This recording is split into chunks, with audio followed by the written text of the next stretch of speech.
Good seeing you. All right. First of all, any Spelman women in here? All right, cool. All right, then. All right. All right. Y'all wrote a check to the school? You wrote a check? Okay. You wrote a check? Everybody else? I'm trying to get you some money, Doc. Keep wearing that pin. I got you. Next time I'm seeing you, I'll have you Spelman pin on. All right. All right, then. I appreciate it. Thanks a lot. We're going to go to our next question here, and I'm going to actually augment this question. And it says, do celebrities and athletes of color have a responsibility to serve as role models? But I'll say, do individuals in the public space have a responsibility to serve as role models, yes or no?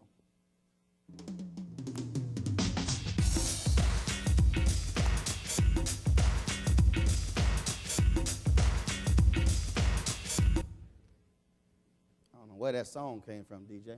But 94.7% say yes. Why?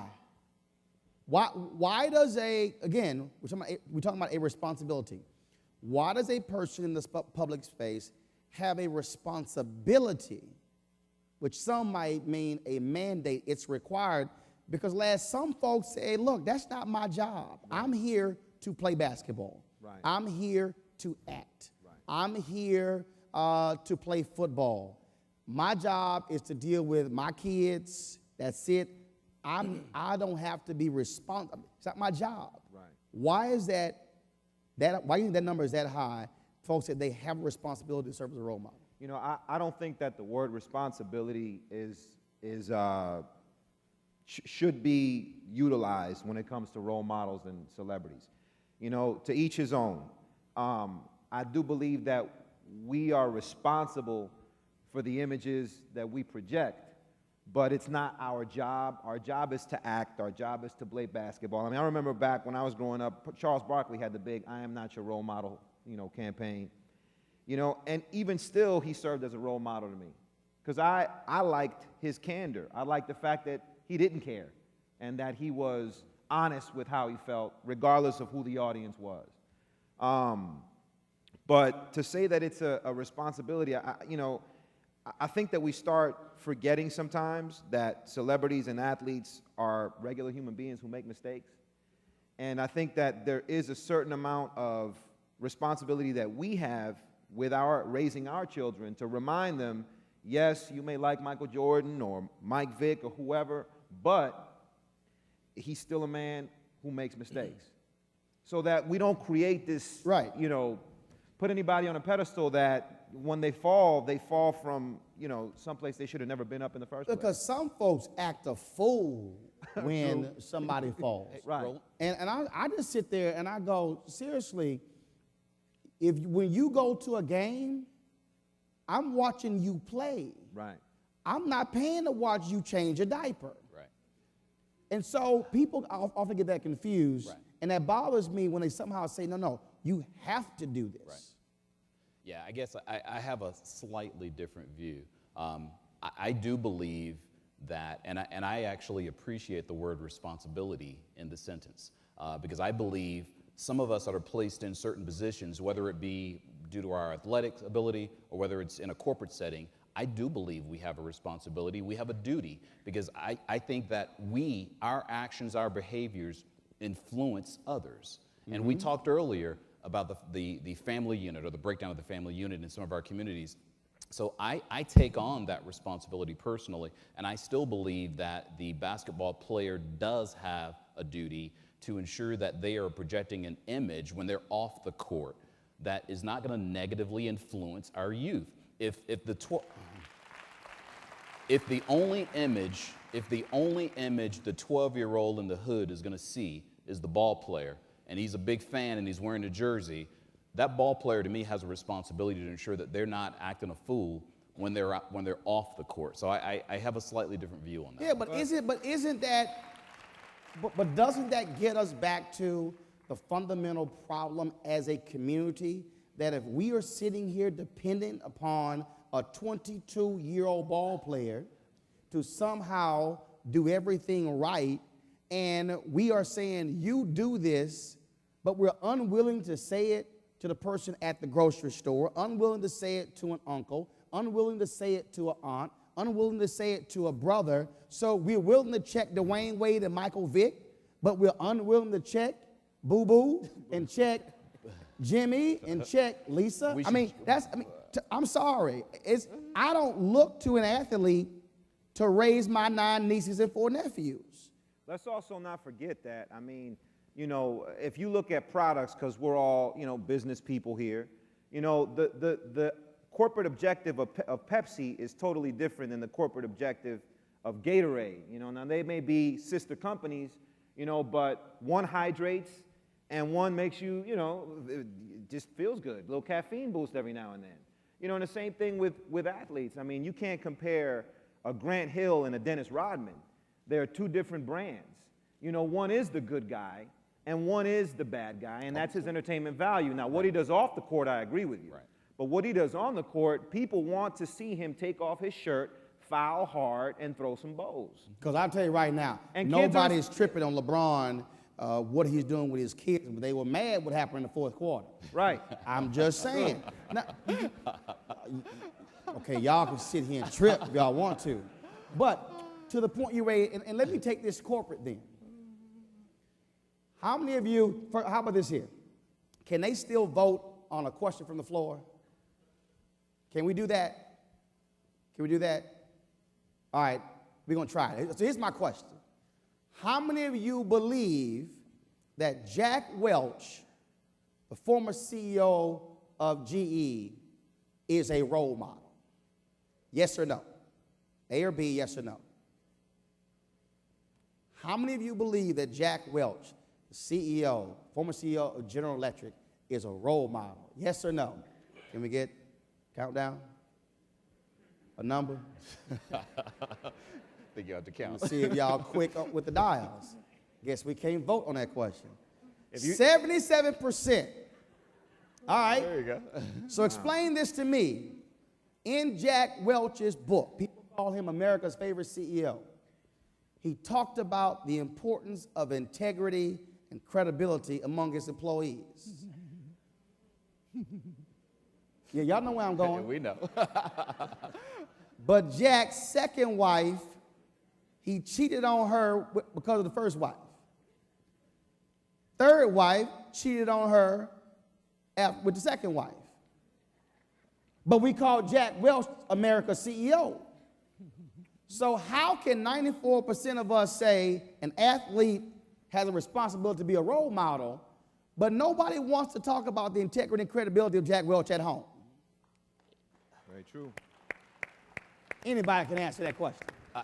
I guess again, I go back to Jack Welch has a duty and a responsibility because of his public image and how he's viewed. So his misfortunes and his illicit behavior was something that was inappropriate. But in corporate America, though, right, he's seen as the epitome of greatness, and nobody says nothing about his private. But an athlete, something happens off the court, they say, oh my goodness, that's no good. It depends on who you're talking to as to whether he's viewed as from a greatness standpoint. You think about Ken Chenault or Colin Powell or others who I would place from a greatness standpoint, but yet they're men, and I think that was the point I heard earlier. So if they fall, I understand. But I believe in the public eye, you are responsible to carry yourself in a certain way. I'm just simply making a point that I believe when it comes to athletes and celebrities, we have a double standard that we don't have in corporate America, and I think that we are so critical of what an entertainer or an athlete does, and we will have a different standard if it's a corporate leader. For a corporate leader, we'll say, oh no, we'll ignore that because you were a great cost cutter and you ran the business well. And I'm just saying we should be watched the double standard, because I say if you want to measure role models, I say Jack Welch should be considered a greater role model and a greater responsibility than some athlete playing ball. Let's go to our next question. Who's our TV celebrity? A CEO is not a TV celebrity. Okay, all right. He said nobody follows Jack Welch. I'll tell you, it's a whole bunch of folks follow Six Sigma. Let's go to our next question. Is it a, Lance, go ahead. Well, I was just going to say, a lot of people didn't know who Bernie Madoff was until he messed up. You know, that doesn't necessarily mean that, you know, these people shouldn't also be responsible for the community that they influence and that they affect. We should Right. all share the responsibility. And actually, there were more people who worked for Jack Welch than ever worked for LeBron James. Is it a business, organization, or company's responsibility to provide mentors and or executive counsel to associates and or employees, yes or no?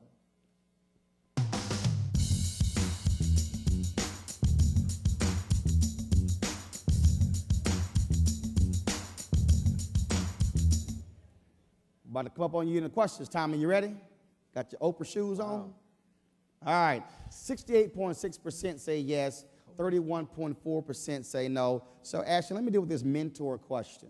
A lot of people will come up to you and they will say, I want you to mentor me. What do you say to them when someone tells you that? I am choosing you to be my mentor versus the other way around. Right. Actually, I like that when somebody comes to me and they identify me and say, Ashton, I want you to be my mentor. In some cases, I can't mentor everybody. You know, you have to understand I have to understand my limit and how many people I can actually mentor. But if it's somebody that I know and I've interacted with that actually can identify and see where I'm going and how I can help them, then definitely I'm going to take it on. But I think it has to be something like, you can't mentor everybody. I mean, some people just don't want to be mentored. And so I just identify to make sure we're on the same page. Terrence? Agreed. I believe that, and you've heard me say this quite a number of times, I believe we do have that duty. So if someone approaches me, and it happens quite often, and asks about me serving as a mentor, I agree to do it, but I place the onus on them. I say, well, here's what you need to do. You need to reach out to my office and schedule a meeting. You need to send me your bio and resume. When we have sessions, I'm going to give you constructive feedback and input, and if you don't act upon that, we're not going to meet for long. Right. So I simply place it on them. If they're serious about the interactions, I'm more than willing to have conversations with people. Last. Same thing, you know. A lot of people sometimes say they want a mentor, but they look at you now as their mentor to be responsible for their career or their success, and there is a vetting process. You know, I will mentor, but I have to know without a shadow of a doubt that you're going to be serious, committed, and dedicated to doing, you know, what it takes to achieve whatever goals you want to achieve. But more importantly, Roland, I want to comment on the 31% that said no, that they don't believe that it's a corporate responsibility to, I believe the question was, influence the community or mentor. Or, you know, I feel like this whole question, you know, right now we're watching the news and Obama's getting hammered about jobs, but you know, just like educating from age 0 to 5 is extremely important, kids a lot of times, especially, you know, in an underprivileged neighborhood, they don't know a lot of the options that they have. You know, so a lot of these kids, when they say, oh, I want to grow up to be a rapper or an athlete, it's because that's all they see. You know, unless they see that there is an opportunity to be a CEO of GE or Pepsi or, you know, any of these corporations, you know, where a lot of us in this room are employees and in some cases, you know, leaders of, then they won't know a lot of the options that are available to them. Me being, you know, at Howard studying business, I didn't study acting, I was a business major. I was a marketing major. All of my mentors and people who I admired, you know, were African Americans who were doing something at a major corporation or starting their own company, their startups. And because I had access to these people, I was able to narrow down something that, you know, a lot of times people graduate with no idea what they want to do in life. I had an idea. I wanted to run my own company. And I can say that before I was an actor, I did that. I kind of feel bad that that 31%, you know, exists. And I'm not attacking anyone who does not agree, by no means, but it is everyone's responsibility, and it is corporate responsibility to at least educate children, because they are one day going to be sitting in this room tomorrow. Right. And if they don't know that these jobs exist, then that just takes away half of you know, this whole situation that we're running into right now. Yeah, some of the people that are unemployed in this country, you know, it may be because they lost their jobs, but also some of the people that are unemployed in this country didn't even have a chance at applying for some of the jobs that they don't have.